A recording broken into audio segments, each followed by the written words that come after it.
परमेश्वर के नाम की महिमा और बड़ाई करते हैं आज के समय के लिए। आप सभी को जय मसीह की। क्या एक विश्वासी व्यक्ति दुष्टात्मा से ग्रसित हो सकता है? आइए आज हम इसके विषय में चर्चा करेंगे। इसको समझने के लिए हमें समझना होगा कि शैतान कौन है। शैतान एक परमेश्वर का बनाया हुआ स्वर्गदूत था, जिसने अपने मन में घमंड लाया, परमेश्वर से ऊंचा उठने का या परमेश्वर के तुल्य होने का उसने विचार अपने मन में लेकर आया। और जब परमेश्वर को इस बात का पता लगा, परमेश्वर इस बात को जानता था और परमेश्वर ने उसे स्वर्ग से नीचे फेंक दिया। और जब परमेश्वर ने उसे स्वर्ग से नीचे फेंका तो उसके साथ साथ कई और भी स्वर्गदूत थे जो शैतान के साथ में मिल गए थे, उन्हें भी परमेश्वर ने स्वर्ग से नीचे फेंक दिया।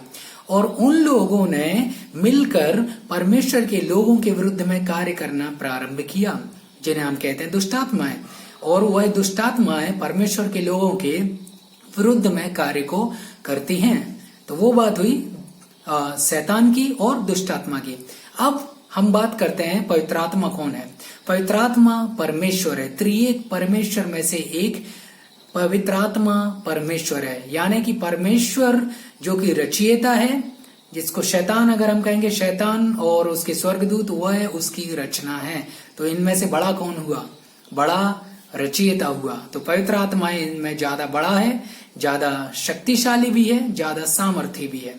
अब एक बात को हमें समझने की आवश्यकता है कि एक व्यक्ति जिसने यीशु मसीह को ग्रहण किया हुआ है, क्या उसके अंदर दुष्ट आत्मा आ सकती है या फिर नहीं आ सकती है।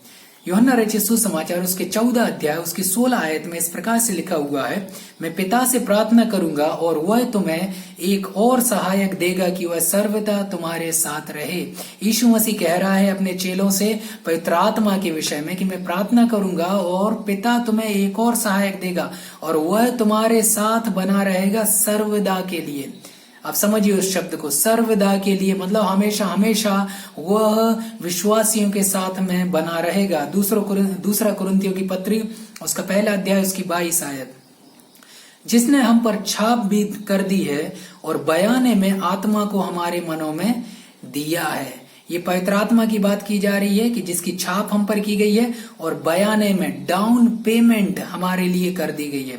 मतलब पवित्र आत्मा हमें बीच में छोड़कर नहीं जाता है जब तक हमारा उद्धार का पूरा कार्य कंप्लीट संपूर्ण ना हो जाए। पवित्र आत्मा हमें छोड़कर नहीं जाता है। डाउन पेमेंट जिस प्रकार से आप कोई गाड़ी उठाते हैं या फिर आप घर को खरीदते हैं, आप डाउन पेमेंट देते हैं, जिसका मतलब ये है कि अब भविष्य में इस बात की सिक्योरिटी है, इस बात की पुष्टि है कि वह चीज आपकी हो गई है। इसी प्रकार से अब हम पवित्र आत्मा के हो गए हैं, क्योंकि डाउन पेमेंट जो बयाना है वह दे दिया गया है।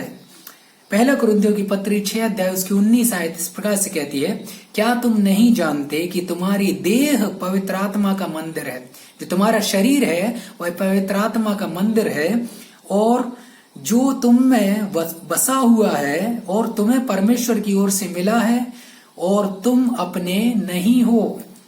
कौन बसा हुआ है तुम्हारे शरीर में? पवित्र आत्मा बसा हुआ है। पवित्र आत्मा का मंदिर है तुम्हारा शरीर।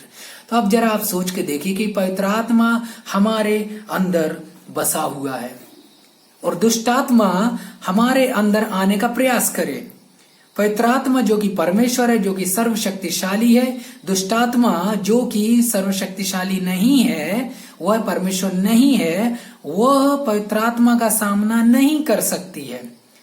तो दुष्ट आत्मा हमारे शरीर के अंदर, जिन्होंने यीशु मसीह को ग्रहण किया हुआ है, जिनके अंदर पवित्र आत्मा पाई जाती है, दुष्ट आत्मा उनके अंदर नहीं आ सकती है।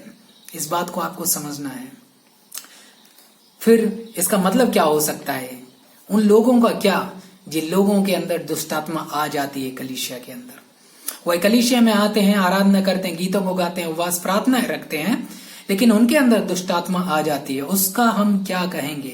रोमियो की पत्री उसका 8 अध्याय उसकी 9वीं आयत इस प्रकार से कहती है, परंतु जबकि परमेश्वर का आत्मा तुम में बसता है तो तुम शारीरिक दशा में नहीं परंतु आत्मिक दशा में हो। यदि किसी में मसीह का आत्मा नहीं तो वह उसका जन नहीं है। अगर किसी में पवित्र आत्मा नहीं है तो वह विश्वासी नहीं है। वह कलीसिया का सदस्य हो सकता है, लेकिन वह परमेश्वर की देह का सदस्य बिल्कुल भी नहीं है। पवित्र आत्मा का होना अनिवार्य है। और जिस प्रकार से हमने पहले देखा है कि पवित्र आत्मा हमेशा के लिए आता है, सर्वदा हमारे साथ में रहता है, वह हमें छोड़कर नहीं जाता है बीच में, जिसको हम कहते हैं परमानेंट इंडवेलिंग। वो हमेशा हमारे साथ में, हमारे अंदर बसा रहता है। यहूदा की पत्री उसकी 19 आयत, उसका एक ही अध्याय है, इसीलिए 19 आयत में इस प्रकार से लिखा है, ये वे हैं जो फूट डालते हैं, ये शारीरिक लोग हैं जिनमें आत्मा नहीं। रोमियो की पत्र में हमने देखा था, जो लिखने वाला है वो कह रहा है कि तुम शारीरिक नहीं, तुम आत्मिक हो। यहां पर लिखा हुआ है कि ये शारीरिक लोग हैं जिनमें आत्मा नहीं है। तो पवित्र आत्मा अगर किसी व्यक्ति में नहीं है तो उसके चांसेस हो सकते हैं, चांसेस क्या, उसकी संपूर्ण संभावना है कि उसके अंदर दुष्टात्मा आ सकती है। तो इसका मतलब क्या है कि हमारी कलीसिया में कई बार ऐसा क्यों होता है?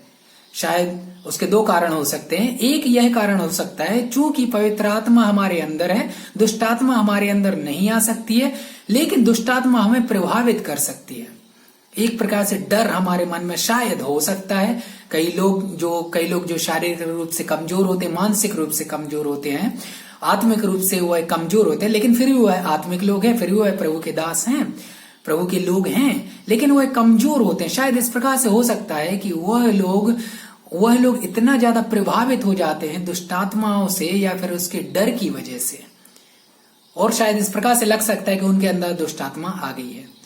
अथवा जो दूसरा कारण है वो यह हो सकता है कि वो व्यक्ति जिसके अंदर दुष्टात्मा आ गई है, वह व्यक्ति परमेश्वर का जन नहीं है, पवित्र आत्मा उसमें नहीं है, उसको यीशु मसीह को ग्रहण करने की आवश्यकता है। मेरे प्रिय भाई और बहनों, हमारी कलीसिया में कई ऐसे लोग हैं, कई ऐसे लोग हो सकते हैं। कई बार ये हमारी गलतफहमी होती है कि कलीसिया में आने वाला हर एक व्यक्ति विश्वासी है, हर एक व्यक्ति मसीही है, हर एक व्यक्ति के अंदर पवित्र आत्मा है। ऐसा बिल्कुल भी नहीं है।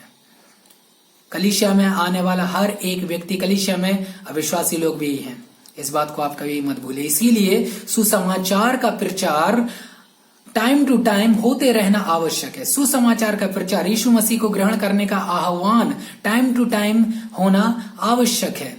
यीशु मसीह ने हमारे उद्धार के लिए क्या कार्य किया हुआ है, हमारे पापों के लिए वह मारा गया है, हमें उस पर विश्वास करना है, इस बात का प्रचार होना आवश्यक है।